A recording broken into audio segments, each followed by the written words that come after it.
not as bad as your bad, and therefore my bad is good. My bad is not as bad as your bad, therefore my bad is good. It's very interesting that we make those statements and we compare ourselves when we are caught in a conundrum. And we say, oh, I'm safe,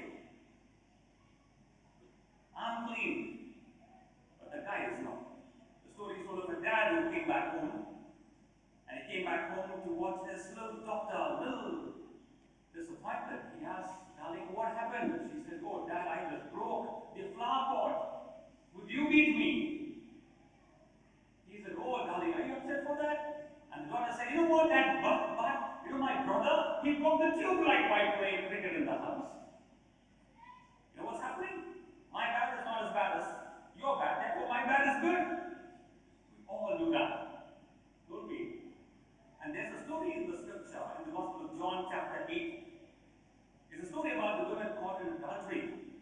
The religious leaders, the Pharisees and the Sadducees, brought this woman to Jesus and said, Jesus, this woman has been caught in adultery. Stone her, kill her. Well, of course, the law of Moses says so, and therefore you have all the reasons to issue the decree to have her killed. It's fascinating how the story goes about. Jesus looks down on the ground and he starts writing something. And they persisted again, Jesus, why don't you tell us to throw the stone? And Jesus stood up and he made a statement. He said, he who is without sin may cast the first stone. He who is without sin may cast the first stone. Couple of lessons that we can learn from this story. The first thing is that of compassion and forgiveness. One of the central messages of the Word of God is that of compassion and forgiveness. The religious leaders were trying to trap Jesus by having him put a decree out. Well, of course, if the woman is caught in adultery, there must be a man too. But the question is, where is the man? In the culture that they lived in, the man was always protected. The lady was an object. She was always looked down. But Jesus was not to fall into their trap. They were saying, oh, my bad is not as her bad. Her bad is bigger than my bad. Therefore, you kill her. We are saved. Jesus says, now, we all are sinners. All of us are marred and broken. But we ought to show compassion and forgiveness. The second thing Jesus teaches us from this passage is to avoid hypocrisy. Hypocrisy comes from the word actor. You have movie actors. All of us are actors in one sense, right? We all act differently. We act differently before our mother. We act differently before our father. We act differently before the principal. We act differently before our teachers. We all wear different kind of masks when we come around. You all are, in a way, in some degrees, actors to our life. But then these guys were bigger actors. They were trying to hide their own sin and put a lady up there and say, hey, look, our sin is bigger than our sin. Remember this. We all have hypocrisy, strains of hypocrisy within us. Before we jump to the conclusion, we must ask ourselves, am I a hypocrite by any chance? Am I exhibiting compassion and forgiveness? And of course, we talk about restorative justice instead of talking about punitive justice. What is punitive justice? Punitive justice is brought about when you have to merely punish a person for the sake of punishing that person. Punitive justice does not do much good. But restorative justice has the element of restoration, reconciliation, allowing the person a room to restore back.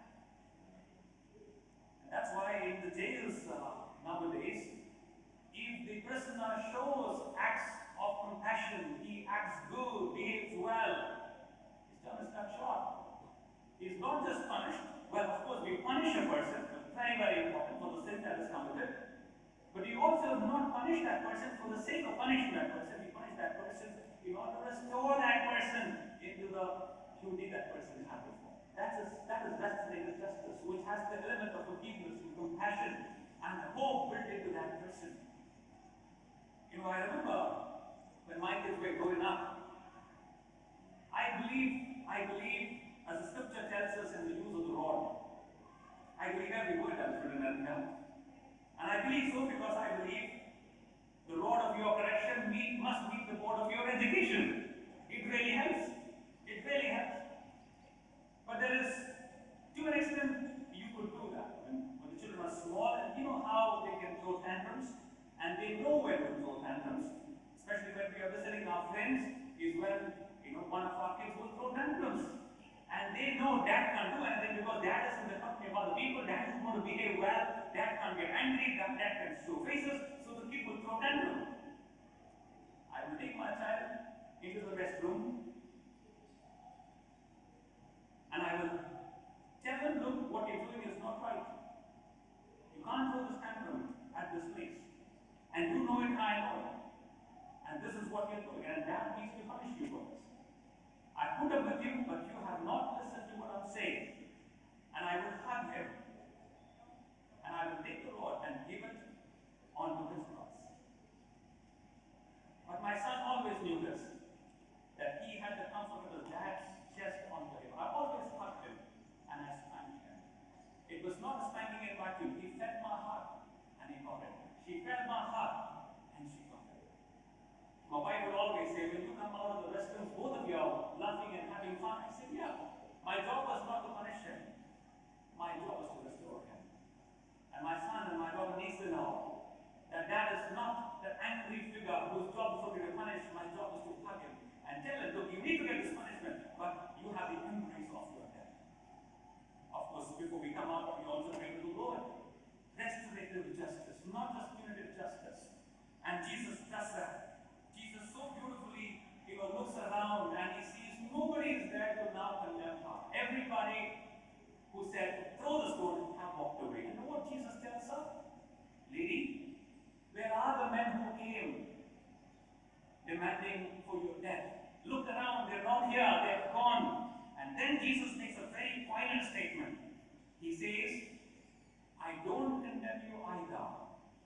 Go and sin no more.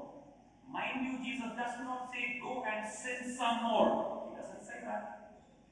He doesn't say, go and sin some more. He says, daughter, I'm going to give you a second chance. I know you have sinned. I know you've fallen short of the glory of God. But I'm not going to correct you now. Go and sin no more. My bad. It's not his bad. Therefore, my bad is good.